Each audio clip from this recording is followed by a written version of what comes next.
अब शुरू होने जा रहा है देश का सबसे बड़ा मुकदमा, आपकी अदालत, रजत शर्मा के साथ।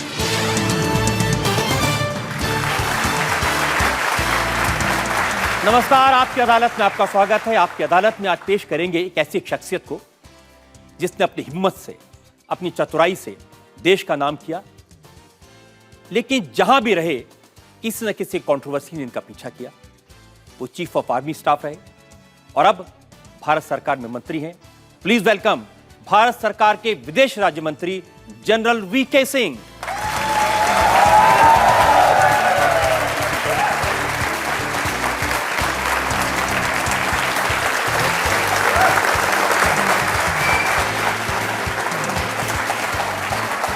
और आज के इस मुकदमे के लिए हमारी जज हैं जानी मानी पत्रकार आरती जयरथ।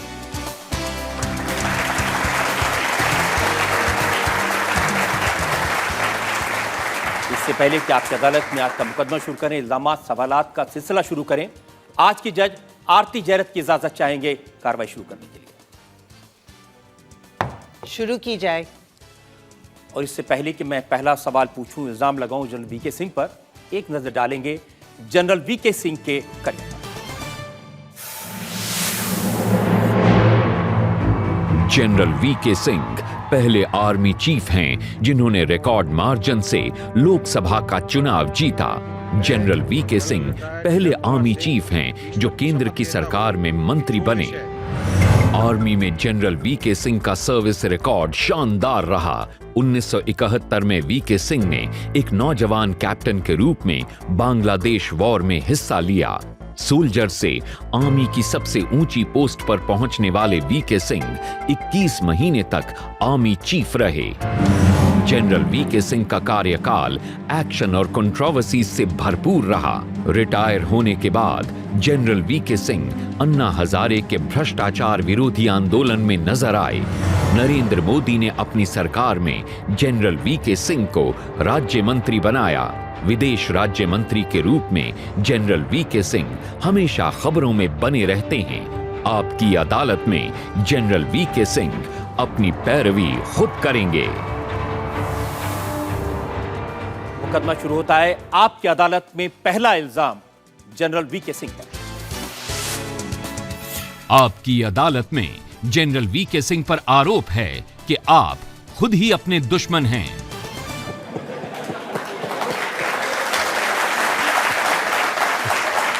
जनरल साहब, ये मैं इल्जाम का सिलसिला शुरू करूं उससे पहले आपको बताना चाहता हूं कि यहां पर जो लोग आए हैं वो आपको बधाई देना चाहते हैं। आपने यमन से 5,500 से ज्यादा भारतीयों को सुरक्षित निकाला अपनी सूझबूझ से, अपनी चतुराई से, अपनी हिम्मत से। बहुत बधाई आपको। धन्यवाद। धन्यवाद।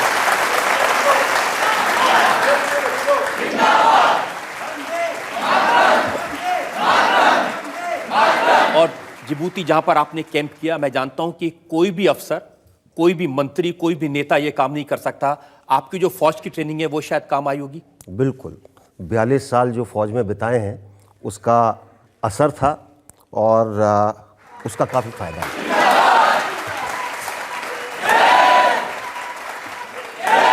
क्या प्रॉब्लम्स आई थी लोगों को निकालने में? देखिए, प्रॉब्लम कई तरीके की थी। सबसे बड़ी प्रॉब्लम थी समन्वय की। जिबूती था, यमन था, जो एयर स्पेस है वो सऊदी अरेबिया कंट्रोल कर रहा था। तीनों के साथ समन्वय करना, एक समय सीमा के अंदर सिर्फ जा सकते थे, उसके बाद अपने भारतीयों तक खबर पहुंचाना।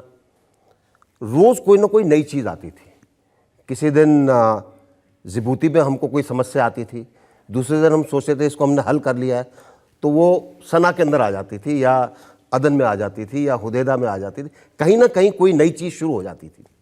और वहाँ पे जाने का एक ये फ़ायदा रहा कि जब भी समस्या आती थी तो आप वहाँ पर मौजूद होकर उसका सही तरीके से उसकी समीक्षा कर कर उसके ऊपर फैसला ले सकते थे।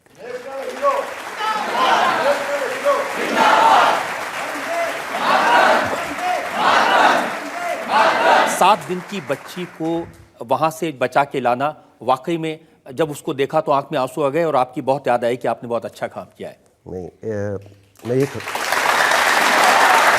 लेकिन मैं ये कहूँगा, जब वो महिला अपनी बच्ची को लेकर एयरक्राफ्ट में चढ़ रही थी, लग नहीं रहा था कि बच्ची को ले जा रही हैं। मैंने कहा पता नहीं क्या खिलौना ले जा रही हैं, क्या ले जा रही हैं, बिल्कुल हल्का फुल्का कुछ उन्होंने ले रखा था। जब वो अंदर बैठी, और मेरी आदत थी कि मैं हवाई जहाज़ में सबसे बात करता था जाकर, चलने से पहले और चलने के बाद। तो मैंने कहा बिल्कुल छोटा सा बच्चा, मैंने कहा कितने दिन की बच्ची है? उसने कहा जी 5 दिन की बच्ची है। और बिल्कुल बच्ची चुपचाप से पड़ी थी। जैसे ही हम पहुँचे, उसका मेडिकल चेकअप कराया तो पता चला उसको बहुत सीरियस जॉन्डिस है।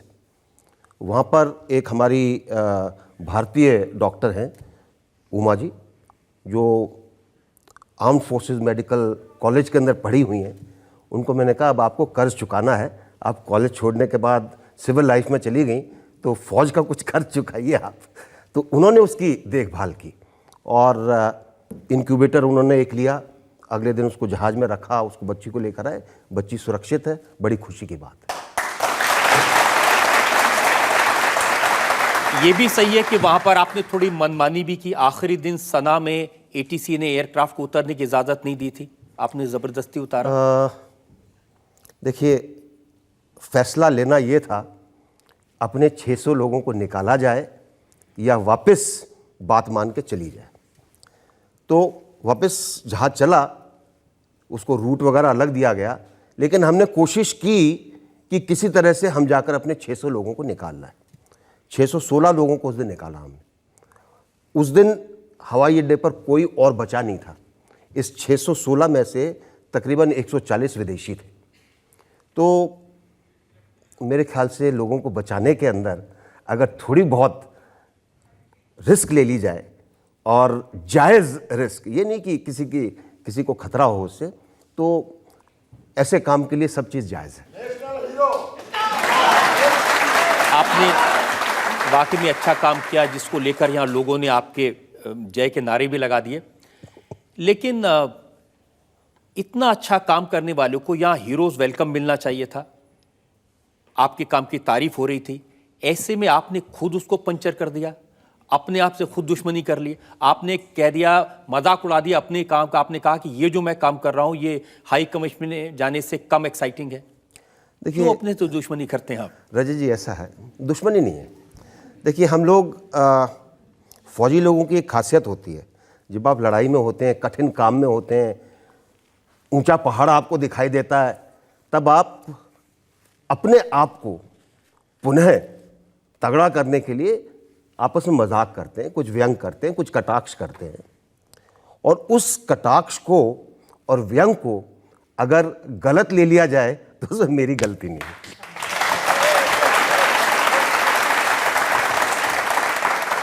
एक और भी आपका कटाक्ष था जो अभी लोगों के सामने नहीं आया, उसका वीडियो मेरे पास में है। आप वहां पर तमिलनाडु के जो लोग हैं उनसे ये कह रहे हैं कि क्यों अम्मा के पास जाओगे, अम्मा को वोट दिया था तो अम्मा के पास जाना पड़ेगा। जरा मैं दिखा देता हूं कि आप कैसे मजाक कर रहे थे लोगों से। What is the problem? Have you voted for Amma or not? Have you voted for Amma or not? Yes. Pallavi. If you have voted for her, you will reach Tamil Nadu. If you have not voted, you will be left wherever you are. अगर अम्मा को vote दिया था तब तमिलनाडु पहुंच जाओगे, नहीं vote दिया था तो यहीं छोड़ देंगे। नहीं, मैंने ये नहीं कहा उनको। देखिए, वो काफ़ी बेचारे परेशान थे, और ऐसे उसके अंदर अगर कुछ उनको हल्का फुल्का करके हंसा दिया जाए, जो कि आपने देखा। मैंने उनको ये कहा कि, उन्होंने कहा जी हमको तो तमिलनाडु जाना है। मैंने कहा आपको बिल्कुल तमिलनाडु में भेजेंगे। उन्होंने कहा कि बड़ी कठिनाई आएगी हमको अगर आप कोची में उतार देंगे तो मैंने मजाक में उनको कहा कि भाई आपने अम्मा को वोट दिया है ना? बोले जी हाँ। मैंने कहा अम्मा बहुत अच्छा काम कर रही हैं, तो आप पक्का वहाँ पर अम्मा की सरकार आपको लेकर चली जाएगी। तो खुश हो गए लोग बाग। थोड़ा बहुत उनके साथ तमिल में बातचीत कर ली मैंने। तो अच्छा, तमिल भी बोल सकते हैं? एक दो शब्द कुछ मैं पूछ सकता हूँ। यहाँ पे कोई तमिल अगर हो तो पेरन्ना, पेरन्ना, हाँ ओके। लेकिन ये मुझे बताइए कि आप फौजी हैं, मजाक करते हैं, आपकी आदत है, लेकिन अब आप भारत सरकार में मंत्री हैं, तो थोड़ी जिम्मेदारी है ना, जो भी आप शब्द कहेंगे उसका कुछ न कुछ मतलब तो निकाला जाएगा। रजत जी, ऐसा है कि मैं अपनी जिम्मेवारी समझता हूँ। कई बार मैंने देखा है कि कई लोग, बल्कि मैं इसको इस तरह से कहूँगा, जब किसी के पास शक्ति होती है, किसी के पास प्रभाव होता है, उसके ऊपर उतनी जिम्मेवारी बढ़ जाती है। आज अगर आपके पास इस चीज़ की शक्ति है कि आप लोगों के बेडरूम तक पहुंच सकते हो, टीवी के अंदर आप दिखाई देते हो, तो आपके ऊपर उतनी जिम्मेवारी बन जाती है कि आप लोगों को क्या बताते हो। अगर इस बताने के अंदर आप किसी चीज़ को तोड़ते मरोड़ते हो या सही चीज़ को नहीं बताते हो, किसी के ऊपर प्रतिघात करते हो, किसी को लांछित करने के प्रयत्न करते हो, तो मैं सोचता हूं कि वो ठीक बात नहीं है। चलिए, लांछित कर दिया, किसी ने गलत खबर दे दी, किसी ने आपके बारे में कुछ गलत समझ के बता दिया, तो आप पूरे के पूरे मीडिया को प्रोस्टिट्यूट कह देंगे? नहीं।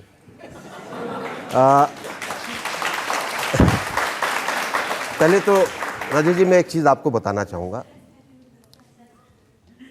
एक भ्रमित करने का प्रयत्न किया गया है। ये एक ऐसा शब्द है जिसके बारे में मैं बोलना नहीं चाहता, लेकिन ये शब्द जॉर्ज फेरार ने शुरू किया था और जेराल्ड सेलेंते ने इसको परिभाषित करके ज़्यादा इसका प्रचार किया। मतलब सिर्फ इसका एक है, वो पत्रकार जिनकी कलम किसी कार्य के लिए बिकाऊ है। अब आप उसको, हमारे यहाँ कई शब्द इस्तेमाल हुए हैं। हमारे यहाँ कई लोगों ने कहा बाजारू मीडिया, कईयों ने कहा बिकाऊ मीडिया, कई शब्द इस्तेमाल हुए। उसी तरह का एक शब्द है, इसका दूसरा कोई अर्थ नहीं है। और मैंने कई बार लोगों को कहा कि भाई आप गूगल में देख लीजिए इसका अर्थ क्या है। और मैंने हमेशा से एक चीज कही है, हमारा अधिकतर मीडिया बहुत जिम्मेदार है, सही रूप में काम करता है। अभी भी पत्रकारिता की एक जो तस्वीर है, आदर्श तस्वीर, उस झोले वाले पत्रकार की है जो समाज सुधार के लिए काम करता था। लेकिन शायद आज की तारीख में कुछ ऐसे बड़बोले आ गए हैं, कुछ ऐसा अहंकार कुछ लोगों के अंदर आ गया है। वो सोचते हैं कि जो चीज़ वो बोलें वो ही सही है, या जिस चीज़ के ऊपर वो किसी को दबाना चाहते हैं, गिराना चाहते हैं, तो ऐसे लोगों के लिए इस शब्द का उपयोग किया गया। लेकिन राजनीति में भी तो ऐसे लोग हैं ना जिनमें अहंकार आ गया, वो किसी को दबाना चाहते हैं। हर जगह ऐसे लोग होते हैं, तो जो राजनीति में ऐसे लोग हैं उनके लिए भी तो कुछ कहिए। देखिए ये समाज सब तरह के लोगों का बना हुआ है। समाज में सब तरह के लोग होते हैं, उसी में से लोग बाग हर तबके के अंदर जाते हैं, चाहे वो पत्रकारिता हो, चाहे राजनीति हो, चाहे और कोई हो। और इसीलिए एक मछली सारे तालाब को गंदा कर देती है। इतना ही मैं कहूँगा कि ऐसे लोगों के लिए जो अहंकार जिनके अंदर ऐसे लोग, आपने तो जनरलाइज कर दिया। आपने जो कहा, नहीं, मैंने जनरलाइज नहीं किया। और आप भी जानते थे जब आप प्रेस्टिट्यूट्स कहेंगे उसका मतलब क्या निकाला जाएगा, क्या इतने भोले तो है नहीं आप, क्या पता नहीं चलेगा आपको? क्योंकि ऐसा है, मैं ये सोचता हूं कि जो बहुत पढ़े लिखे जो अपने आप को बोलते हैं उसका सही अर्थ समझेंगे, गलत नहीं बताएंगे। देखिए, जिस समय आप आर्मी चीफ थे, मुझे ध्यान है मीडिया में आपके खिलाफ स्टोरीज आई थी, तो आपका वो स्टेटमेंट मेरे पास में है। आपने कहा था, you media persons have not targeted one but you have insulted the entire army. आपके बारे में कहें तो पूरी आर्मी की इंसल्ट हो जाएगी। आप कह रहे हैं कि एक आदमी के बारे में कहा, वो पूरी मीडिया की इंसल्ट नहीं है? नहीं, दोनों स्टैंडर्ड एक ही लागू होंगे। मैं ये कहूंगा रजत जी, उसके अंदर जिस व्यक्ति की तरफ इशारा किया गया था उसका नाम लिया गया था। अगर आप एक फौज के सेनापति को कहते हैं कि आप विद्रोह करने वाले थे, आप एक ऐसी संस्था के ऊपर, ऐसी देशप्रेमी संस्था के ऊपर लांछन लगा रहे हैं जिसको धोया नहीं जा सकता। और पत्रकारिता के अंदर अगर आप किसी का नाम लेकर बोल रहे हैं, उसमें नाम साफ था और चैनल्स भी साफ थी। अगर आप 2 दिन तक सिर्फ इसलिए एक प्रचार चलाते हैं कि जी वो पाकिस्तान हाई कमीशन के अंदर गए, खाना खाया, अलगाववादियों के साथ गले मिले, जो कि ऐसा कुछ था नहीं। हर साल शहीदी दिवस पर 23 मार्च को पाकिस्तान डे होता है, हर साल हाई कमीशन के अंदर फंक्शन होता है, हर साल एक मंत्री जाता है, हर साल अलगाववादी आते हैं। इस साल क्या नया था? सुबह से एक प्रचार चला। साहब कुछ भी प्रचार चले, लेकिन आप कैसे शब्दों का इस्तेमाल कर रहे हैं? आपने पूरे के पूरे मीडिया को प्रेस्टिट्यूट कह करके आपने कह दिया, जनता को इंप्रेशन दे दिया ये सारे के सारे जैसे वैश्य हैं। ऐसा नहीं, ये अन्याय था। देखिए, मैं 95% मीडिया को इस शब्द से अलग मानता हूं। अब मीडिया कोई आलू सब्जी तो नहीं है ना, 95% है और 5% नहीं। और जितने जिम्मेदाराना मीडिया वाले हैं वो इस चीज़ को समझते हैं कि उनके लिए इस्तेमाल नहीं हुआ है। जैसे आप कह रहे थे कि बहुत सारे लोग हैं, देशभक्त हैं, समझदार हैं, आर्मी में हैं, मीडिया में भी लोग हैं जो देशभक्त हैं, समाज की चिंता करते हैं। मैं जानता हूँ, अपना जीवन जिन्होंने मैं जानता हूँ और मैं उन सब का आदर करता हूँ। और इसीलिए मैं कई बार कहता हूँ, हमारे कत्ल के लिए मीठी जुबानी काफ़ी है। वो शख्स क्या हैं? वो अजीब शख्स हैं जो खंजर तलाश रहे हैं। लेकिन आपको इस बात का कुछ न कुछ दुख है कि आपने सारे के सारे मीडिया को एक शब्द कह करके नाराज कर दिया। मैं आपको ये कहूँगा, अगर जिम्मेदाराना और अच्छा मीडिया अगर ये सोचता है कि उनको मेरे इस एक शब्द से आघात लगा है, तो मैं आज आपके सामने माफ़ी मांगता हूँ उस सब मीडिया से, उनसे नहीं जिन्होंने गलत काम किया। चलिए, आपने इतनी बात कही, क्योंकि मुझे तो अभी आपको बहुत याद दिलाना था। आपने एडिटर्स को थानेदार कह दिया, अपने आप को जुल्म का सताया कह दिया, लेकिन चूंकि आपने जिम्मेदार मीडिया के बारे में इतनी बात कह दी है, तो इस इल्जाम को मैं यहीं खत्म कर सकता हूं। आपकी अदालत में जनरल वीके सिंह पर इल्जाम है कि इन्होंने अपनी सरकार को एम्बैरेस किया। जनरल साहब, नरेंद्र मोदी ने आप पर भरोसा किया, आपको विदेश राज्य मंत्री बनाया। जिस दिन पाकिस्तान का नेशनल डे था, प्रधानमंत्री ने पाकिस्तान के वजीर आजम को मुबारकबाद दी। ये परंपरा है। आपको भारत का प्रतिनिधि बनाकर वहां भेजा, आप गए भी, लेकिन 15 मिनट रुके। 15 मिनट में तो मुंह दिखाई भी नहीं होती। रजत जी, ऐसा है कि आप गए और आ गए। ऐसा है कि मैं बहुत सारे राष्ट्रीय दिवसों में जाता हूँ और मेरा एक सिस्टम बना हुआ है, ज़्यादा से ज़्यादा 20 मिनट, कम से कम 15 मिनट। नेशनल डे पर उनकी राष्ट्रीय धुन बजती है, हमारी राष्ट्रीय धुन बजती है, खड़े होते हैं, उसके बाद कुछ एम्बेसडर वगैरह आकर मिलते हैं, हाथ मिलाया और चल पड़े। क्योंकि काफ़ी चीज़ें वहाँ पर उसके बाद सोशल हो जाती हैं। जहाँ तक प्रोटोकॉल का सवाल है, प्रोटोकॉल उतना ही है। इसमें तो सारा दिन चर्चा हो रही थी कि जनरल वीके सिंह जाएंगे तो फिर कैसे हाथ मिलाएंगे, कहीं उनका हाथ दबा तो नहीं देंगे जोर से। रजत जी, वही तो दिक्कत है। अब पूरे दिन चर्चा हुई, इसका मतलब ये थोड़ी था कि पूरी रात वहाँ पे रुकना था।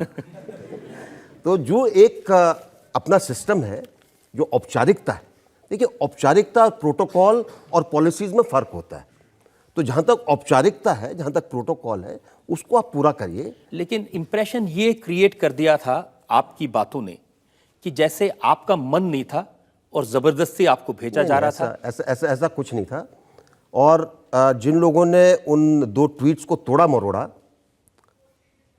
सिर्फ उसमें परिभाषाएं दी गई थी, डिस्गस्ट और ड्यूटी। ड्यूटी और डिस्गस्ट। और डिस्गस्ट किस लिए? कि भाई आप पूरे दिन से एक चीज़ चला रहे हैं, उस चीज़ को तोड़ मरोड़ रहे हैं। आप यहाँ तक देखिए, मेरे निकलते ही पैनल्स तैयार थे डिस्कस करने के लिए। एक पैनल में तो यहाँ तक कहा गया कि जनरल वीके सिंह गए इसलिए सेना का मोराल गिर जाएगा। अरे आप कैसी बेतुकी बात करते हैं, यानी कि जिसको जो बिल्कुल युक्ति संगत नहीं हो। आप इसी अंदाज में कह देते ना कि भाई कैसी बेतुकी बात कर रहे हैं, लेकिन आपने जब ट्वीट किया, ड्यूटी का एक्सप्लेनेशन दिया, फिर डिस्गस्ट बता दो, तो मतलब तो निकाले जाएंगे। दिक्कत ये है, अगर आप कुछ बोलेंगे जिसने उसको तोड़ना मरोड़ना, वो उसको भी तोड़ मरोड़ देगा। इसलिए सर परिभाषा दी थी, लेकिन परिभाषा को उसको ऐसा बना दिया गया कि हमने कुछ कहा है उसके बारे में। या तो आप जब इस तरह की परिभाषाएं दें तो साथ में एक एक्सप्लेनेशन भी दें, इसका मतलब मेरे क्या ख्याल से आप अगली करना बार मैं चाहते हैं? एक्सप्लेनेशन दे दूंगा। क्योंकि ये इंप्रेशन तो था कि जनरल वीके सिंह गए हैं, बेमन से गए हैं, वो जाना नहीं चाहते थे, लेकिन चूंकि आदेश देखिए था। ऐसा है कि आज की तारीख में, इसीलिए मैंने कहा, जब आपके पास इस चीज़ की प्रभावकारी शक्ति है कि आप लोगों के बेडरूम में जाके एक तथ्य प्रकट कर सकते हैं, लोग बाग चाहते हैं आप तथ्य बताएं, ना कि अपने मन से उसके अंदर कुछ जोड़कर चीज़ बताएं।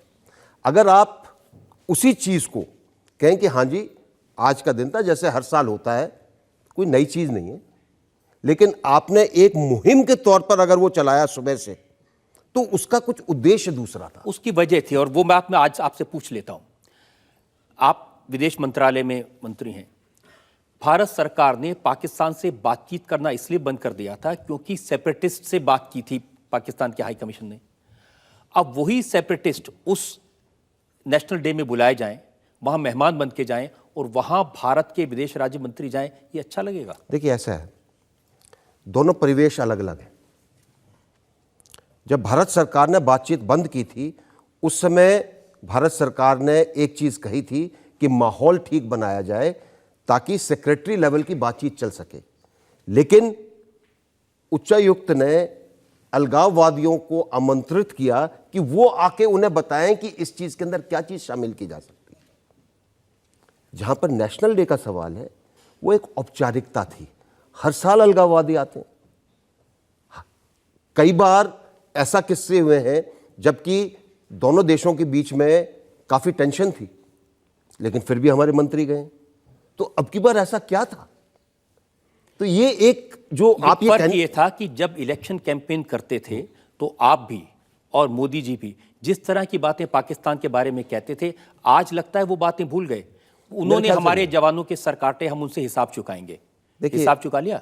जहां पे जवानों के सर काटने का सवाल है, वो हिसाब, उसको हिसाब को चुकाने का तरीका अलग है। इसीलिए मैंने आपको कहा औपचारिकता और पॉलिसी के अंदर फर्क है। हर थोड़े दिन में वायलेशन करते हैं सीमा पर, हर थोड़े दिन में हमला करते हैं, हर थोड़े दिन में बम गिराते हैं। देखिए उसके लिए आपकी सेनाएं, आपके ट्रुप्स जो सीमा पर हैं, उनको आपने बता रखा है क्या करना है। उनके पास साधन है, उनके पास दिमाग है, उनके पास कार्यशक्ति है, उनके पास कार्यशैली है, उसको आप करने दीजिए। हमने सोचा था कि जनरल साहब को विदेश मंत्रालय में इसलिए लाएं कि पाकिस्तान को मुंह तोड़ जवाब देंगे। नहीं, देखिए पाकिस्तान एक पड़ोसी देश है और मोदी जी ने अपने सब पड़ोसियों को साथ लाने के लिए उनको आमंत्रित किया जब नई सरकार बन रही थी, जब शपथ ग्रहण समारोह था।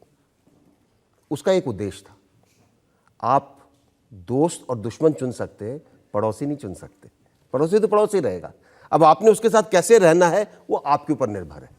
कोशिश भारत सरकार की यह है कि अब तक जो खटास है, जो दुविधाएं हैं, उनको ठीक किया जाए।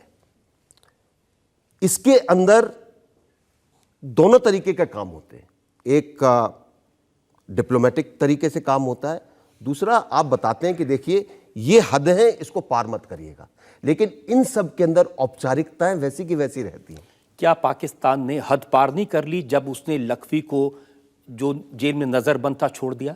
तो भारत सरकार ने उसके लिए कहा, चिंता अपनी बता दी है। भारत सरकार ने कहा कि ये गलत है, कहा है ना। इतना काफी है कह देना कि देखिए एक कहने का तरीका होता है, एक कहने की चीज होती है।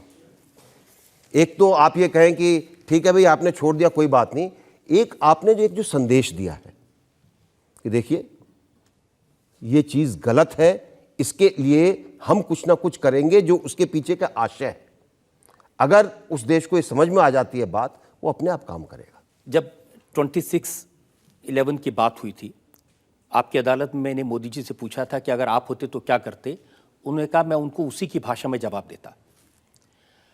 अब उन्होंने लखवी को छोड़ा है, पूरी दुनिया ने, अमेरिका ने, फ्रांस ने, सब ने उसकी आलोचना की है, तो हम भी कुछ हिसाब करेंगे या ऐसे ही चलता रहेगा? मोदी जी ने कहा है कि उनकी भाषा में जवाब देंगे, तो पक्का उनकी भाषा में जवाब देंगे। इसमें शक नहीं होना चाहिए किसी। अब ये मानकर मत चलिए कि उस भाषा में आज ही जवाब देना है।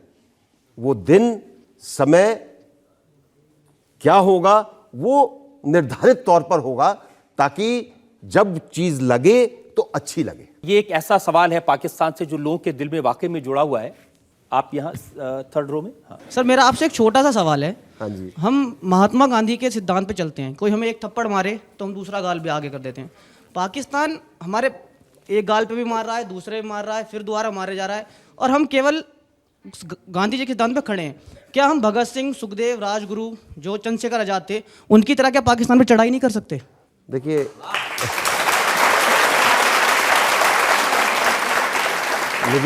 मुझे अच्छा लगा कि आपने एक युवा का जोश दिखाया। किसी भी काम के लिए जोश और होश दोनों ज़रूरी होते हैं। हम पाकिस्तान को कई बार सबक सिखा चुके हैं। उसके लिए जब समय आएगा उसको अच्छा सबक सिखाया जाएगा, ये मानकर हमारे चलिए। जवान शहीद होते जा रहे हैं। देखिए, हमारे जवान जो शहीद होते हैं वो परोक्ष युद्ध के कारण हो रहे हैं, और उसके लिए एक निर्धारित प्रणाली जो है, अब अगर पिछले 60 साल के अंदर वो प्रणाली नहीं बनी है, मोदी जी की सरकार आई है, वो प्रणाली भी बनेगी।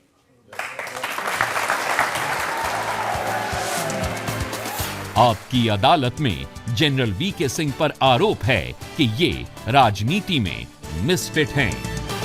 नरेंद्र मोदी के बाद सबसे बड़े मार्जिन से आप चुनाव जीते। पहले आर्मी चीफ थे जो लोकसभा में पहुंचे, और पहले आर्मी चीफ थे जो मंत्री बने, और इस सरकार के पहले मंत्री थे जिसका इस्तीफा कांग्रेस ने मांगा। देखिए, जिस पार्टी ने जनाधार खो दिया हो, आज उनके पास छोटी छोटी चीज़ें बची हैं, और कुछ लोग जो इसमें ज़्यादा वक्तव्य देते हैं, अगर आप उनका डीएनए देखें तो मैं सिर्फ एक चीज़ कहूँगा कि छाछ बोले से बोले, छलनी क्या बोले, जिसमें 1806। देखिए, लोग क्या कह रहे हैं, जनरल साहब आज भी जनरल हैं, आज भी फौज में हैं, चुनाव जीत गए, मंत्री बन गए, लेकिन नेता नहीं बन पाए। देखिए, ऐसा है कि 42 साल का असर थोड़े दिन तक तो रहेगा ना। अब 42 साल आप सेना में रहे, आपको पता है। मेरा अपना मानना है कि एक नेता को स्पष्टवादी होना चाहिए और बोलना, तभी जाके समाज सुधरेगा, नहीं तो कहाँ देश सुधरने वाला है। इसीलिए तो आपका इस्तीफा बार बार मांगा जाता है, क्योंकि आप ऐसी बातें कह देते हैं। अब देखिए, जो लोग देश को सुधारना नहीं चाहते, मैं उनके बारे में क्या कह सकता हूं। अब एक सवाल मुझे उठाया आपने, आप आर्मी में जब थे तो तेजिंदर सिंह पर इल्ज़ाम लगाए थे 14 करोड़ की रिश्वत देने का। आपने कहा था मेरे पास उसकी सीडी है। अब आपने अदालत में जाके कहा कि वो सीडी मिल नहीं रही है। देखिए, ऐसा है, 6 बार मैं अपना घर बदल चुका हूँ। आर्मी हाउस से कैंटोनमेंट में आया, कैंटोनमेंट से सामान बांधा, बारिश के अंदर एक फ्लैट लिया गुड़गांव के अंदर। वो फ्लैट कुछ दिनों के बाद देखा कि यहाँ पे तो रहना मुश्किल है, दूसरे फ्लैट में गए, फिर तीसरे फ्लैट में गए, फिर एक और सही जगह पर गए। तब तक सरकार ने कहा आप इलेक्शन लड़िए। इलेक्शन में पहुँच गए। गाज़ियाबाद की जनता इतनी अच्छी थी कि उन्होंने जिता भी दिया, और उसके बाद एक घर दिल्ली में मिल गया। वो सारा सामान उठा के, अपना खुद का घर तो है नहीं, अपना सामान उठा के इधर ले आए। तो इस सामान के अंदर मैंने कई बार सीबीआई को यही कहा कि भाई जैसे ही मिल जाएगा मैं आपको दे दूंगा। अब कहीं ना कहीं वो पड़ी हुई है, और मैंने उसके अंदर न्यायालय के सामने यही कहा है कि जिस दिन मिल जाएगी आपके पास पहुंच जाएगी। उससे इंप्रेशन तो ये होता है कि जैसे या तो सीडी है नहीं या आप देना नहीं चाहते। अब देखा रजत जी, ऐसा है कि इम्प्रेशन तो उसके ऊपर डिपेंड करता है जो उसका अलग आशय निकालना चाहते हैं। सही आशय उसका ये है, सीडी मिल जाएगी, न्यायालय के अंदर पहुंच जाएगी। लेकिन इस चीज़ को अगर आप थोड़ा सा हटकर बोलना चाहें तो आप बोल देंगे जी सीडी है ही नहीं इसलिए नहीं दे रहे। हाँ, मैं यही कहने की कोशिश कर रहा हूँ। इसीलिए मैंने कहा कि किसी भी चीज़ को अगर हम एक अलग रूप देना चाहें आप तो फिर कहेंगे अब मीडिया देखिए इसको ट्विस्ट करके बता रहा है। नहीं, मैं मीडिया की बात नहीं कर रहा, लेकिन अगर आप उसको अलग करना चाहें तो एक अलग रंग देना बड़ा आसान होता है। लेकिन जब जब इस तरह के सवाल मीडिया में उठते हैं, आप बड़ी सख्ती से जवाब देते हैं। मैंने इस चीज़ का अभी तक जवाब नहीं दिया। इसीलिए आज मैंने आपसे जवाब मांगा है इसका।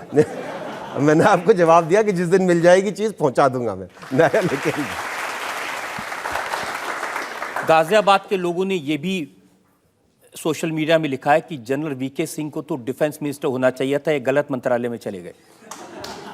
अब रजत जी ऐसा है, 5,67,000 कुछ वोट देकर उन्होंने जिता दिया। अब उनके मन की आशा है, बाकी जैसे सरकार जो काम देगी उसको पूरे अच्छे तरीके से करेंगे। आप क्या चाहते हैं? मैं फौजी हूँ। फौज के अंदर एक चीज़ सिखाई जाती है, जो आपको काम दिया जाए उसको बखूबी करिए, और इसीलिए आज 5,500 भारतीयों को हम बचाकर लाए हैं, 1,000 से ज़्यादा विदेशियों को बचाकर लाए। तो जैसे यमन में आपने 5,000 भारतीय बचाए और 1,000 से ज़्यादा फॉरेनर्स बचाए हैं, सर आप अपना पर्सनल एक्सपीरियंस थोड़ा सा हमसे शेयर करना चाहेंगे? हम शुरू के अंदर पहले 2 दिन हमको सऊदी अरेबिया से परमिशन नहीं मिली जाने की। अब अगर सऊदी अरेबिया की परमिशन नहीं है और एयर कंट्रोल सऊदी अरेबिया के पास है तो आप जा नहीं सकते। हमने फिर कहा कि क्या हम वहाँ पे अपने सैन्य जहाज़ ले जा सकते हैं। तो जब मैं सना गया पहली बार जहाज़ लेकर, तो मैंने वहाँ के जो अधिकारी थे उनसे बातचीत की। उन्होंने कहा जी दिक्कत ये है कि यहाँ पर मिलिशिया का कंट्रोल है, उनको पता नहीं है कि ये इंडियन एयरफोर्स का जहाज़ है या अमेरिकन एयरफोर्स का जहाज़ है या सऊदी अरेबियन एयरफोर्स का जहाज़ है, गोली फायर हो जाएगी तो आप क्या करोगे। तो हमने फिर कहा कि अगर लोगों को हमने सुरक्षित रखना है तो अपने ही जहाज़ लेकर जाएं। हमने 2 जहाज़ शुरू के अंदर रखे थे ओमान के अंदर, वहाँ से उनको हम जिबूती लाए।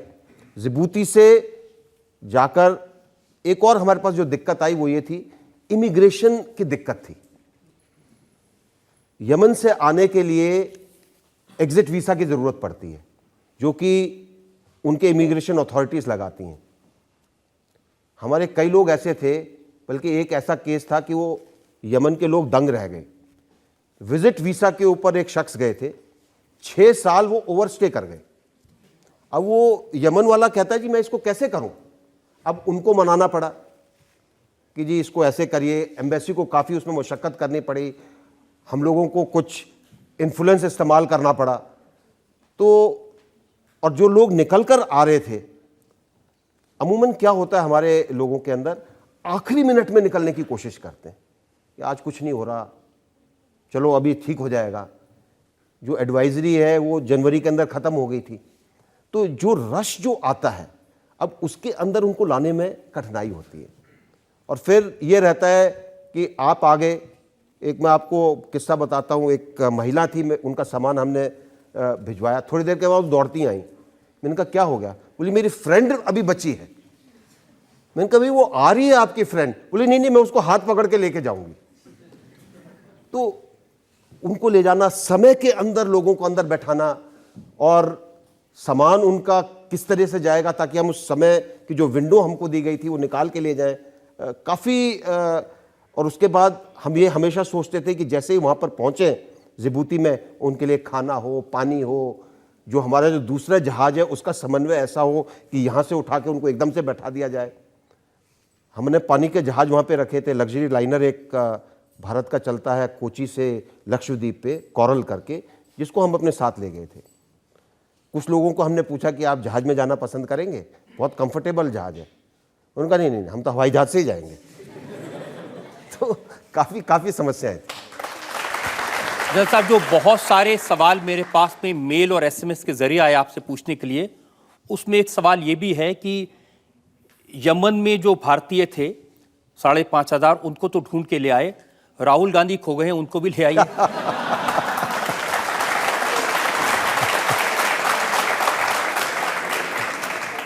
देखिए, मेरे ख्याल से राहुल जी बड़ी सुरक्षित जगह पर है, तो उनको बचाने के लिए कोई बचाव अभियान की आवश्यकता नहीं है।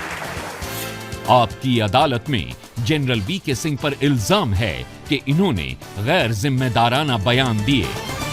जनरल साहब, जब भी आप पर कोई इल्जाम लगता है, कोई मीडिया में सवाल उठते हैं, आप कहते हैं इसके पीछे कोई है। कौन है? कई लोग हैं, मैं कहूँगा कई लोग हैं। कई बार देखिए, कुछ मीडिया का एक छोटा सा हिस्सा, और ये जब मैं सर्विस में था तब से ये सिलसिला चालू हुआ। कुछ लोग हैं, इसके बारे में मैंने 2013 के अंदर एक शिकायत भी दर्ज की मिनिस्ट्री ऑफ होम अफेयर्स के साथ। उसमें इन लोगों को नामांकित किया, ये लोग हैं जिनके द्वारा ये चीज़ें हो रही हैं। उसमें इन्होंने ये कहा है, ये खबर गोपनीय थी, ये कैसे यहां पर आ सकती है। उस पर कार्रवाई कुछ नहीं हुई, क्योंकि उस टाइम जो हमारे गृह मंत्री थे उन्होंने वो उठाकर आईएनबी मिनिस्ट्री में भेज दी। आईएनबी मिनिस्ट्री के अंदर मनीष तिवारी जी थे, वो उन्होंने काफ़ी देर दबा के रखी, फिर वो कहीं और चली गई। उसके ऊपर अगर कार्रवाई होती तो शायद आज आप मुझसे ये सवाल नहीं पूछते। देखिए, आपने शिकायत गलत जगह भेज दी। अगर अखबार के खिलाफ शिकायत है तो वो प्रेस काउंसिल ऑफ इंडिया को जानी चाहिए। अगर किसी टीवी चैनल के खिलाफ, न्यूज़ ब्रॉडकास्टर के खिलाफ शिकायत है तो उसके लिए एक न्यूज़ ब्रॉडकास्टर स्टैंडर्ड्स अथॉरिटी है, उसके पास जानी चाहिए। रजत जी, मैं काटजू जी, जस्टिस काटजू जी पहले प्रेस काउंसिल के चेयरमैन थे। उस टाइम मैं सर्विस में था, मैं उनके पास गया था जब गैर जिम्मेदाराना खबरें डाली गई थी। मैंने उनसे निवेदन किया कि ये है, बोलिए इसमें क्या करना है। उन्होंने कहा अच्छा ठीक है, मैं उस संपादक को चिट्ठी लिख देता हूं और आप इसके बारे में फिक्र मत करिए। कुछ दिन पहले काटजू जी ने क्या बयान दिया आपको पता है। मेरे ख्याल से प्रेस काउंसिल ऑफ इंडिया को अगर हम लें, एक मैं वाकया जानता हूं बीजी वर्गीस के नीचे, जब प्रेस काउंसिल ऑफ इंडिया ने कोई एक्शन लिया था। और आपको मैं याद दिलाना चाहूँगा कुनान पोशपुरा रेप स्टोरी का, जहाँ पर बोला गया था कि सेना ने 3 महीने से लेकर 99 साल तक जितनी वहाँ पे महिलाएं थीं उनके साथ बलात्कार किया। बिल्कुल गलत खबर थी। बीजी वर्गीस के नीचे प्रेस काउंसिल ऑफ इंडिया की टीम वहाँ पर गई, चेक किया, बातचीत की लोगों से, और उसके बाद उन्होंने कहा यह गैर जिम्मेदाराना खबर है। इस पूरी प्रक्रिया के अंदर 2 साल लगे। आज भी अलगाववादी या और कोई कुनान पोशपुरा को कोट करता है। क्या प्रेस काउंसिल ऑफ इंडिया ने इस लांछन को धोया? मेरा अपना मानना है कि शायद हमारी इन संस्थाओं को एक बार अवलोकन करना पड़ेगा अपनी सब चीजों का। मैं आपको न्यूज़ ब्रॉडकास्ट के बारे में बता सकता हूं। 7 साल पहले न्यूज़ ब्रॉडकास्ट स्टैंडर्ड्स अथॉरिटी बनी, एक इंडिपेंडेंट बॉडी है जिस पर ब्रॉडकास्टर्स का कोई कंट्रोल नहीं है। सुप्रीम कोर्ट के रिटायर्ड जज उसके चेयरमैन हैं, उसके अंदर समाजसेवी हैं। 7 साल में 1900 से ज़्यादा शिकायतें उनके पास आई लोगों की, और 35 शिकायतों पर कार्रवाई की। न्यूज़ चैनल्स को या तो सज़ा दी गई या उन्हें माफ़ी मांगनी पड़ी। 1900 में से 35 जी, बहुत अच्छा जो सही मानी गई। अब ये तो नहीं कि जो शिकायत आए उसको फांसी पे लटका दो। बिल्कुल ठीक है, मैं सिर्फ परसेंटेज की बात सिर्फ कर रहा वो, और जो करने वाले हैं वो इंडिपेंडेंट हैं, वो सुप्रीम कोर्ट के जज हैं। पहले जस्टिस वर्मा थे और अब जस्टिस रविंद्रन हैं। नहीं, आपकी बात बिल्कुल ठीक है। देखिए, कुछ दिन पहले जो मैंने एक छोटी सी स्टेटमेंट दी वो यही कहकर दी, और उसके अंदर अपनी व्यथा व्यक्त की कि इन संस्थाओं को प्रभावी बनाने की आवश्यकता है। इन संस्थाओं को एक बार यह देखना पड़ेगा कि कैसे जनता के अंदर विश्वास कायम हो। आपको एक और उदाहरण देता हूं। एक पैनल डिस्कशन के अंदर, मेरे ख्याल से कैरावन के अंदर काम करते हैं बल साहब, उन्होंने एक अपशब्द का इस्तेमाल किया। क्या ब्रॉडकास्टिंग एसोसिएशन बिना शिकायत के सुमोटो उनके ऊपर कार्रवाई नहीं कर सकती है? क्यों नहीं किया? अगर ब्रॉडकास्ट एसोसिएशन के नोटिस में आएगी तो वो जरूर, और उसमें कानून यह है कि वो सुमोटो भी कार्रवाई करते हैं। वही मैं कह रहा हूं। तो जब तक हम इन संस्थाओं को प्रभावी नहीं बनाएंगे, तो आप उन संस्थाओं को शिकायत ही नहीं कर रहे हैं। देखिए, कई बार एक निराशा होती है, आप शिकायत करते हैं, होता कुछ नहीं। मैं तो आपको 2013 की बात बता रहा हूं। देखिए, मैं आपका प्रोग्राम देखता हूं जो आप चलाते हैं रात के 9 बजे, और मानकर चलिए जिस तरीके से आप खबर का विश्लेषण करते हैं या खबर देते हैं, और कोई दूसरा चैनल नहीं देता। और मैं इसलिए नहीं कह रहा कि मैं आज कटघरे में हूं, शायद आप मेरे ऊपर इल्ज़ाम कम लगाएंगे, लेकिन वास्तविकता ये है, एक एडिटर की, एक चैनल हेड की, एक अच्छे पत्रकार की खासियत ये होनी चाहिए कि वो तथ्य को ऐसा करके दिखाए कि लोग बागों को समझ में जाए कि वो तथ्य क्या है। मेरा कहना यह है कि हर एक एडिटर का, हर एक एंकर का, प्रेजेंटर का अपना अपना तरीका होता है। किसी का तरीका हमें अच्छा लगता है, किसी का तरीका हमें अच्छा नहीं लगता। तो बजाय इसके कि हम उसको गाली दें, बजाय इसके कि हम उस पर नाराजगी जाहिर करें, अपना रिमोट का इस्तेमाल कर लें। वो हो रहा है, वो हो रहा है। तो फिर तो आपको बिल्कुल नाराजगी नहीं होनी चाहिए। ये बात नहीं, अरुण मैं जेटली मुझे- जो आईएनबी मिनिस्टर उनके सामने आई थी और उन्होंने अपनी स्पीच में ये कहा कि हम सरकार की तरफ से मीडिया पर कोई नियंत्रण लगाना नहीं चाहते, बिल्कुल। बदलना नहीं चाहते। वो लोग अपने आप रेगुलेट करें, अगर नहीं रेगुलेट करेंगे तो हम इसको जनता पर छोड़ेंगे, जनता के हाथ में रिमोट है। यही मैंने सुझाव दिया था कि जो भी वॉचडॉग बॉडी बने, एक कंबाइंड बॉडी हो जिसमें जर्नलिस्ट हो, पत्रकार हो, हर तरह के मीडिया के, प्रिंट इलेक्ट्रॉनिक दोनों के इकट्ठे हों, उनके साथ कुछ सिविल सोसाइटी के लोग हों, समझदार लोग हों, और उसके बाद उनके पास इस चीज का एक प्रभावी तरीका हो कि वो एक अनुशासन ला सकें। इस साहब महकमे के। ये मीडिया का दोष तो नहीं है ना कि साध्वी निरंजन ज्योति रामजादे और हरामजादे की बात करें, हमारा दोष तो नहीं है। नहीं, बिल्कुल आपकी बात ठीक ये मीडिया का दोष तो नहीं है कि गिरिराज सिंह सोनिया गांधी की स्किन के कलर के बारे में बात करें। ये मीडिया का दोष तो नहीं हो सकता। ये मीडिया का दोष तो नहीं हो सकता कि आपकी पार्टी के एक एमपी महिलाओं से कहें कि 4 बच्चे पैदा करो, दूसरे कहें 8 बच्चे पैदा करो। देखिए, इसलिए मैंने कहा कि समाज के हर हिस्से से लोग आते हैं, चाहे वो पत्रकार हो या राजनीतिज्ञ हो या किसी और संस्था के अंदर हो, और एक आंतरिक अनुशासन करना जरूरी है।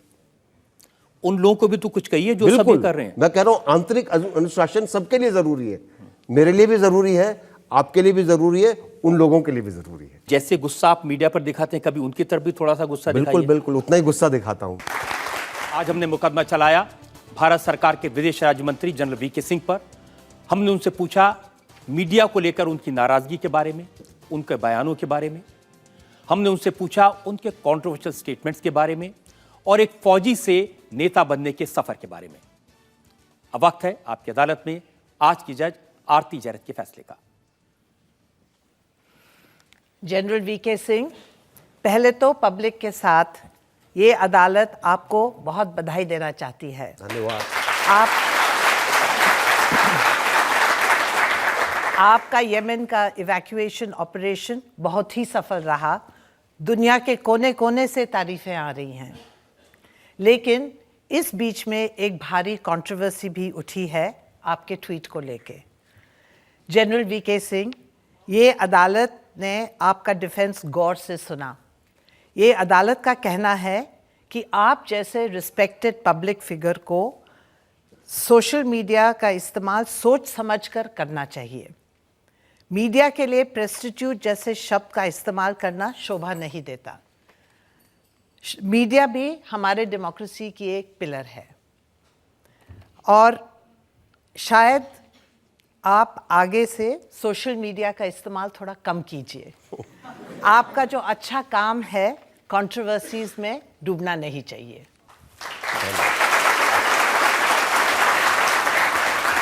इस उम्मीद के साथ कि जनरल वीके सिंह इसी तरह से देश की सेवा करते रहेंगे जैसी उन्होंने आर्मी चीफ के तौर पर की, जैसा उन्होंने विदेश राज्य मंत्री के तौर पर यमन से भारतीयों को यहाँ लाकर दिखाया, और हमारी शुभकामनाएं उनके साथ हैं। हमारी मुलाकात आपसे अगले सप्ताह होगी एक नई शख्सियत के साथ। तब तक के लिए नमस्कार। धन्यवाद।